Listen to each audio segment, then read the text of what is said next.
Hi guys and welcome. So in part 2 we're going to be looking at the gloss work on this T25 van.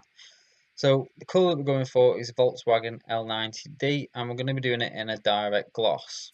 Now the direct gloss is a 2-to-1 mix and I added 10% thinners in this when I did the van. Now when I did the panel work in the second part of this video I actually added about 15% thinners just to see what it came out like through the SATA, because it's the first time that I've tried the SATA with direct gloss. Now, in the past, my favourite really for direct gloss, or the one that I've got on the best with for direct gloss, has been my little Bell Area Iwata W400. It's been absolutely cracking for gloss.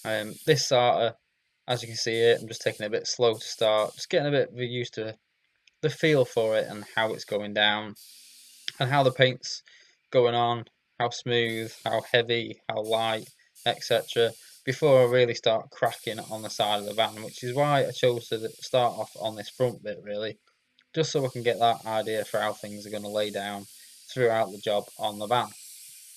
Now, prep wise on the van, you saw the primer stage on some of the panels, so since we've done that, we blocked out any of the repair areas with a P320. Just on a small hand block. I've just actually got a new set of blocks, the DuraBlock kit. Mark Emmett managed to sort me out a set of them, which is really nice. He's brought a few of those back, so we had a set of those off him, and so we'll probably be doing a video on those shortly too. Now, once we'd done it with a 320, we then went over with a P400 on the D8, and then I think it was a P400 or a P600 softback sanding sponge around all the edges and around all the little niggly bits, just to make sanding this shell down that little bit easier. And with this being a direct gloss, we don't need to really go to the same sort of prep level as if we were doing, say, one of the newer T4 campers and we had it in a nice, I don't know, Audi Reflex Silver or something, where we needed to go that touch further with the prep, where a P400, when you're going with direct gloss, is more than enough. And it did leave us a really nice finish. Now, when I first started this job on this van painting it here, I was running it at 2 bar just to see how it went on compared to like the recommended settings, if you were. And I did end up just dropping this down in a second to about 1.8 bar. For me, I found you got slightly better coverage. It was a tiny bit more orange peel, but bearing in mind I'm going to give this a little bit of flat and polish anyway to make sure it looks really nice for the customer, then that tiny little bit extra peel in it didn't really make much difference, and I was quite happy to get that. So process wise on the van itself, the way that we've actually done this van is we painted all the bottom end, and then we took the van out of the booth, prepped the roof, bagged up the bottom end, and then painted up the roof. The roof itself won't need a flat and polish. It's nice, and you could get that on nice and wet because there's no real flat edges on there. So we left that a real nice off the gun finish on the roof. And I know some of you might be watching this thinking, right, well, why not just do the actual body and the roof at the same time? For me, it makes the job easier. It breaks a big job up like this.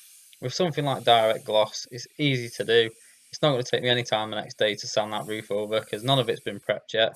And the repairs have been done. It's had its first sand down.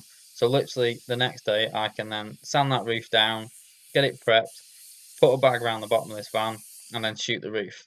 And it saves a lot of hassle.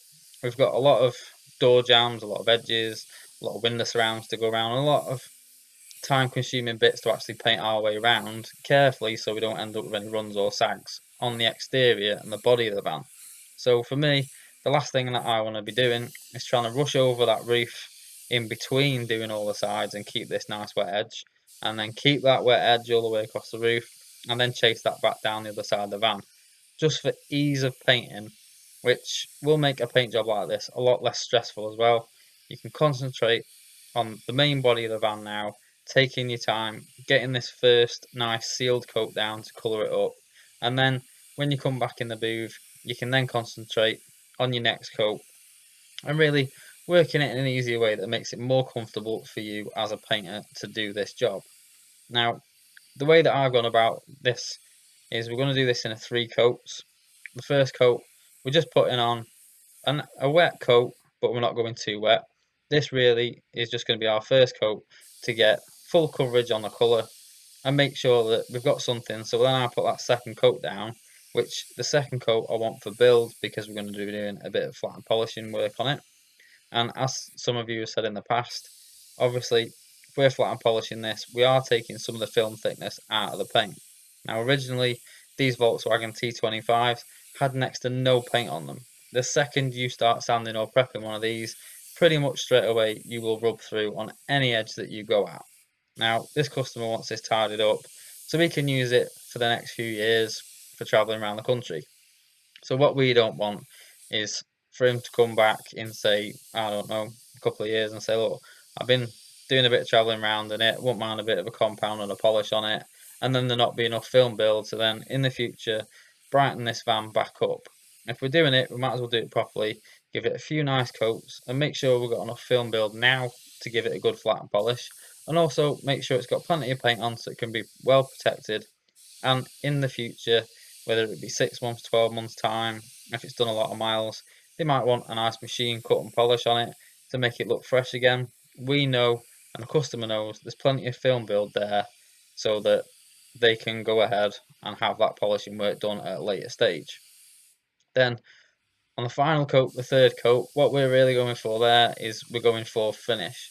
We're not going for a build, we're not going for colouring up because we've already put the extra on that we need for flat and polishing.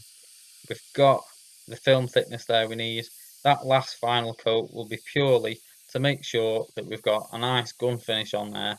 And if we want to tickle it up and flat and polish it like I'm going to do on this, you then have that option. Also, a few of you may notice that I'm using the aluminium cup on the SATA at the moment. Now this is one that I bought, I think it's around 61 quid, but it's a 0.75 litre cup, which for me is ideal for a job like this. You can get plenty of material in there, which means less time changing cups or less time refilling cups, and it's a handy one to have something like this for respray work. Now for the smaller panel work, I'm just going to go for a 600ml RPS cup. Gun settings on this I've kept pretty much the same. I've gone for 2 turns out on the fluid, I've gone for 1.8 bar again, a full fan, but I've gone 15% thinner. Now I did find that that setup gave me a lot cleaner finish on these doors than what I got on the actual body of the van. Not to say that the body of the van was bad at all, it was a really nice finish, but just trying to push that finish that little bit further, I thought I'd alter the settings on this stage and just see just how I could get it. So as I said before, I've got these panels in and we're just going to be doing these 2 doors now. Now the way that we're going to do these is in the same way that we did the actual shell of the van, which was in the 3 coats, but doing it on these doors here, it's a bit easier to show you guys what I'm doing because a little bit more room. And also at this stage we've now refitted the booth with a new set of lights, so some 24 volt 20 watt LED floodlights, which gives a little bit less of a shadow and also a lot brighter booth for filming in and also working in. So the first stage is I'm going to put the first coat exactly the same as we did on the van. We're going to go for a full wet coat on the back of the door, and then we're going to do all the edges and do a full wet coat on the front of the door. Now all I was trying to do here again was exactly the same as we did on the shell of the van. I was just going for full coverage. Now what I wanted to do was any of the rub throughs back to the old white or any bits that we've sealed over with the etch primer or anything like that. I just want to get this all one nice even colour at this stage and try and get it down with, finish wise, a nice even finish. I'm not going for an absolute really wet glassed out finish. I'm just trying to get a nice almost factory finish back on this Volkswagen. By the time it's had a little bit of a polish, it'll be a little bit better than factory finish, but that's what we're aiming for, a real nice clean job overall. We're not going show condition, we just want a nice clean fresh looking van. Now if you remember in part 1 on this video series, we had the backs of the doors masked off exactly the same as we've got now. We've now got them on separate stands rather than both doors on one stand, and all I've used just to hold that door in place is I've just attached a bungee under the inside lip of the door. It's not going to stop us getting any paint coverage anywhere. It's nice and fine so I can get the gun right round there without any issues and without it getting in the way. and it's just holding that door nice and sturdy. So basically, without a double-sided panel stand, we can quite easily use your normal style trestle to put this panel on, paint both sides of this door at once without any issues, and also the fact that you're hanging the door in the same way as we painted the rest of the sides of the van. So we should be able to get a nice even finish between the doors, and that would basically roughly match the body. So say if you're doing a metallic and you hang your doors like this, and you've already painted the van, and then you're painting the doors in a metallic off the van, you know that your metallic's going to be laying in the same way and on the same shapes and at the same angle, and your panel's going to be sat in exactly the same way. So when you bolt that door back on your van, if you were doing it in a metallic, you wouldn't have any differentials in colour because you'd painted the doors lying down, whereas you'd painted obviously the sides of the body of the van and they were standing upright. So sometimes with certain colours, especially metallics, it's good to try and make sure that you do try and paint stuff like your doors and any bits that bolt on the sides, so they're sitting in the same way that you have painted the rest of it, so that when it's done, it's a nice even coverage and a nice even colour when you bolt it all back together. Now, for something like direct gloss, as long as you make sure you stir that tin up really well when you first use it, and each time you make a mix, when painting doors off the van like this, you should have no issues whatsoever with colour when you get them back on and bolt them on the side of the van. The only issue you get is if you didn't stir the paint up right correctly in the first place, and then obviously your tinters and everything won't be mixed up the same. Now, coat number 2 or 3, we are literally putting this coat on, so we've got that little bit of build, so we've got something there to take off when we start wet flying and give this a little bit of a polish. Now, because we're not going to go for wet flat and polishing the insides of the doors or anything like that, we'll be leaving them gun finish. What we're going to do at this stage is literally we're just going to give this a nice even coat over the outsides of the door shells, and that will be it for this stage. This is just adding that little bit of extra body to the paint so that we've got something to take off during a wet flat and polish. Now, for something like this, I'll probably just give this a quick run over with a 2000 wet flat, and then give it a quick 3000 Trizac, and then give it a polish up. That'll make sure that we end up with a nice, long lasting gloss, and it'll just take that peel down that little bit more so that we end up with something that's better than factory, but we'll have a really good gloss with it being white, and it'll stay nice and keep that gloss throughout its lifespan. So this video set on this T25, we are going to do this in 3 parts, this being number 2. The third part, we're going to go through some 2K satin black work on the bumpers and the vents and stuff on this van. The customer himself has got some new rubbers and stuff, so we want to make sure that the actual satin grills and door handles and stuff match the new look of the van when it's finished. Now, just to quickly interrupt that, one thing you'll notice there is halfway through that coat there, I did run out of paint. This is the beauty of these RPS pots. They are so easy to change over. Just a quarter of a turn off, a quarter of a turn on, pop that cap on the top, and within seconds you're back spraying. Now, there is a major advantage to that because literally you can pop one off, pop one on. That edge there isn't going to start flashing off before you can start putting your next coat on, or isn't going to start flashing off before you've gone and got your extra cup of paint, got your strainer, strained it into your gun, put your lid back on, and then started painting again. You can literally pop one off, pop one on, and you're going straight again with the exact same settings, the exact same paint mix if you've mixed all your paint the same, and then straight back into your job with no issues of getting a dry edge in the middle of a panel or anything like that.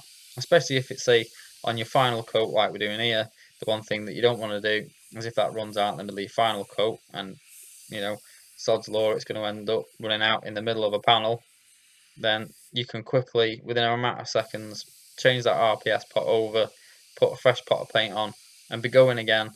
Within literally a matter of 30 seconds, you can be putting the paint back on that panel. So there's no time for any flash offs or dry edges. So this is the third and final coat on this. Now, you will notice on the backs of the doors and everything here, I am going a little bit slower and a little bit more carefully now because this is now our final finish coat. We want this, especially on the inside of the doors, we want to get a nice gun finish around here. We want to make sure it's nice and wet and there's a real good build there. We're not taking any of this build off, so there's no need really to put 3 coats on the backs. On that second stage, we missed off the backs of the doors, but there's no problem in doing that. And this nice third coat now going down nice and heavy, nice and wet, will leave them a really good now gun finish.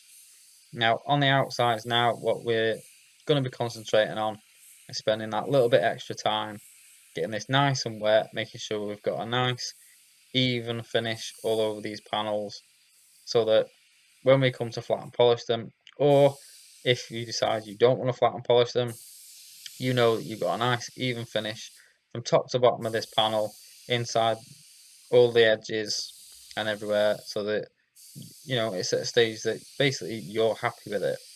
So for me, what this means at this stage now is slowing down a little bit of a tighter overlap, so we end up with a real nice smooth finish on there, and really making sure we concentrate on any panel edges, especially where they've got these big indents and styling lines down here, making sure that they're nice and wet and they're nice and covered, and there's no dry spots where we've had the flash off in between any coats.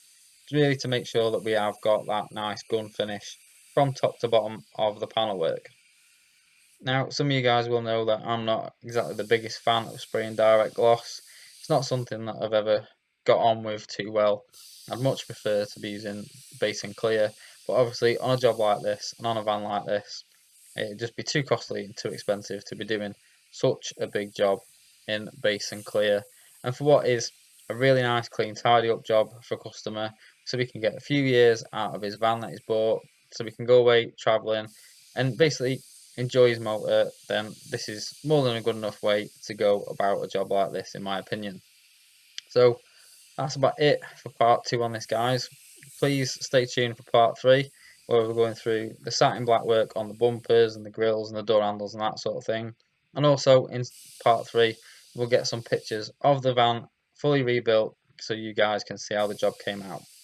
For all you guys that are new to the channel, thanks for coming over and watching. Please hit that subscribe button, give us a like if you've enjoyed the video. And for you existing viewers, thanks for coming back again and watching. You got a lot of nice comments. I've been chatting to quite a few of you guys on and off the channel, and it's nice to have a bit of a chat with other people with like-minded views, and other refinishers and painters, and also get your ideas on how to go about doing work. So thanks for watching, guys, and I'll see you again soon.